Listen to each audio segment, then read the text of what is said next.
Jeremiah chapter 23. Woe to the shepherds who are destroying and scattering the sheep of my pasture, declares the Lord. Therefore this is what the Lord, the God of Israel, says to the shepherds who tend my people. Because you have scattered my flock and driven them away, and have not bestowed care on them, I will bestow punishment on you for the evil you have done, declares the Lord. I myself will gather the remnant of my flock out of all the countries where I have driven them, and will bring them back to their pasture, where they will be fruitful and increase in number. I will place shepherds over them who will tend them, and they will no longer be afraid or terrified, nor will any be missing, declares the Lord. The days are coming, declares the Lord, when I will raise up for David a righteous branch, a king who will reign wisely and do what is just and right in the land. In his days Judah will be saved, and Israel will live in safety. This is the name by which he will be called, the Lord our righteous Saviour. So then the days are coming, declares the Lord, when people will no longer say, As surely as the Lord lives, who brought the Israelites up out of Egypt, but they will say, As surely as the Lord lives, who brought the descendants of Israel up out of the land of the north and out of all the countries where he had banished them. Then they will live in their own land. Concerning the prophets, my heart is broken within me. All my bones tremble. I am like a drunken man, like a strong man overcome by wine, because of the Lord and his holy words. The land is full of adulterers. Because of the curse, the land lies parched, and the pastures in the wilderness are withered. The prophets follow an evil course, and use their power unjustly. Both prophet and priest are godless. Even in my temple I find their wickedness, declares the Lord. Therefore their path will become slippery. They will be banished to darkness, and there they will fall. I will bring disaster on them in the year they are punished, declares the Lord. Among the prophets of Samaria I saw this repulsive thing. They prophesied by Baal and led my people Israel astray. And among the prophets of Jerusalem I have seen something horrible. They commit adultery and live a lie. They strengthen the hands of evildoers, so that not one of them turns from their wickedness. They are all like Sodom to me. The people of Jerusalem are like Gomorrah. Therefore this is what the Lord Almighty says concerning the prophets. I will make them eat bitter food and drink poisoned water, because from the prophets of Jerusalem ungodliness has spread throughout the land. This is what the Lord Almighty says. Do not listen to what the prophets are prophesying to you. They fill you with false hopes. They speak visions from their own minds, not from the mouth of the Lord. They keep saying to those who despise me, The Lord says, you will have peace. And to all who follow the stubbornness of their hearts they say, No harm will come to you. But which of them has stood in the counsel of the Lord to see or to hear his word? Who has listened and heard his word? See, the storm of the Lord will burst out in wrath, a whirlwind swirling down on the heads of the wicked. The anger of the Lord will not turn back until he fully accomplishes the purposes of his heart. In days to come you will understand it clearly. I did not send these prophets, yet they have run with their message. I did not speak to them, yet they have prophesied. But if they had stood in my counsel, they would have proclaimed my words to my people, and would have turned them from their evil ways and from their evil deeds. Am I only a God nearby, declares the Lord, and not a God far away? Who can hide in secret places, so that I cannot see them, declares the Lord? Do not I fill heaven and earth, declares the Lord? I have heard what the prophets say who prophesy lies in my name. They say, I had a dream. I had a dream. how long will this continue in the hearts of these lying prophets, who prophesy the delusions of their own minds? They think the dreams they tell one another will make my people forget my name, just as their ancestors forgot my name through Baal worship. Let the prophet who has a dream recount the dream, but let the one who has my word speak it faithfully. For what has straw to do with grain, declares the Lord? Is not my word like fire, declares the Lord, and like a hammer that breaks a rock in pieces? Therefore, declares the Lord, I am against the prophets who steal from one another words supposedly from me.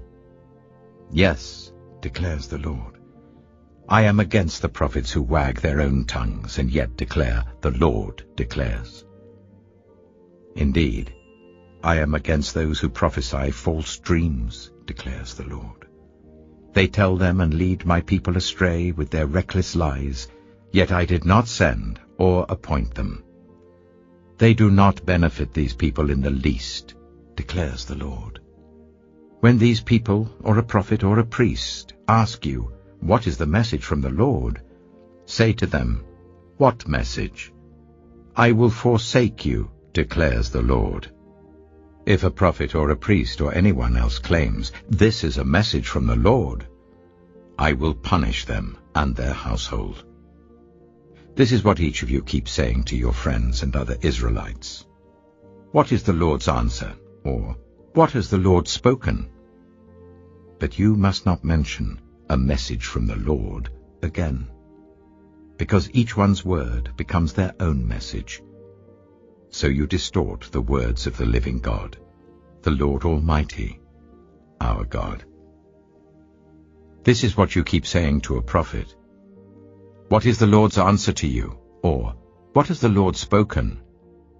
Although you claim this is a message from the Lord, this is what the Lord says. You used the words, this is a message from the Lord, even though I told you that you must not claim this is a message from the Lord. Therefore, I will surely forget you and cast you out of my presence, along with the city I gave to you and your ancestors. I will bring on you everlasting disgrace, everlasting shame that will not be forgotten. Jeremiah chapter 24. After Jehoiakim, son of Jehoiakim, king of Judah, and the officials, the skilled workers, and the craftsmen of Judah were carried into exile from Jerusalem to Babylon by Nebuchadnezzar, king of Babylon, the Lord showed me 2 baskets of figs placed in front of the temple of the Lord. One basket had very good figs, like those that ripen early. The other basket had very bad figs, so bad that they could not be eaten. Then the Lord asked me, What do you see, Jeremiah? Figs, I answered. The good ones are very good, but the bad ones are so bad that they cannot be eaten. Then the word of the Lord came to me. This is what the Lord, the God of Israel, says. Like these good figs, I regard as good the exiles from Judah, whom I sent away from this place to the land of the Babylonians. My eyes will watch over them for their good, and I will bring them back to this land. I will build them up and not tear them down. I will plant them and not uproot them. I will give them a heart to know me, that I am the Lord. They will be my people, and I will be their God, for they will return to me with all their heart. But like the bad figs, which are so bad that they cannot be eaten, says the Lord, so will I deal with Zedekiah king of Judah, his officials and the survivors from Jerusalem, whether they remain in this land or live in Egypt. I will make them abhorrent and an offense to all the kingdoms of the earth, a reproach and a byword, a curse and an object of ridicule wherever I banish them. I will send the sword, famine, and plague against them, until they are destroyed from the land I gave to them and their ancestors.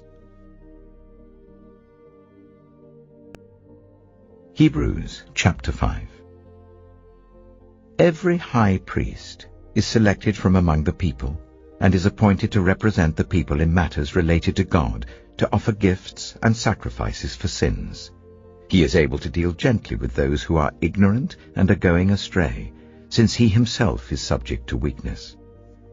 This is why he has to offer sacrifices for his own sins as well as for the sins of the people. And no one takes this honor on himself, but he receives it when called by God, just as Aaron was. In the same way, Christ did not take on himself the glory of becoming a high priest, but God said to him, "You are my son.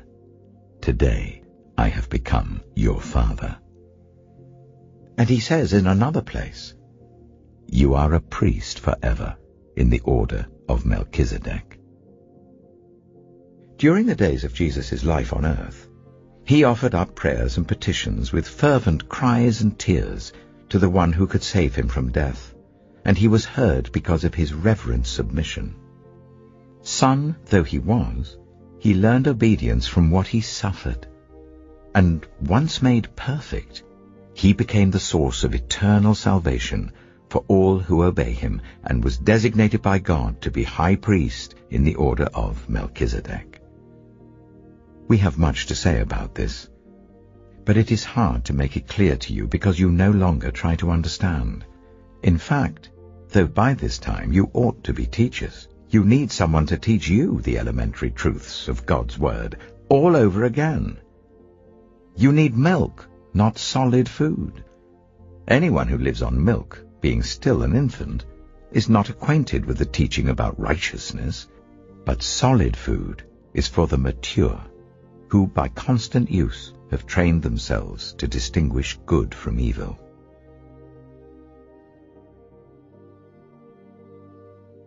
Psalm 110. The Lord says to my Lord, "Sit at my right hand, until I make your enemies a footstool for your feet." The Lord will extend your mighty scepter from Zion, saying, "Rule in the midst of your enemies." Your troops will be willing on your day of battle. Arrayed in holy splendor, your young men will come to you like dew from the morning's womb. The Lord has sworn and will not change his mind. You are a priest forever, in the order of Melchizedek. The Lord is at your right hand. He will crush kings on the day of his wrath. He will judge the nations, heaping up the dead and crushing the rulers of the whole earth. He will drink from a brook along the way, and so he will lift his head high.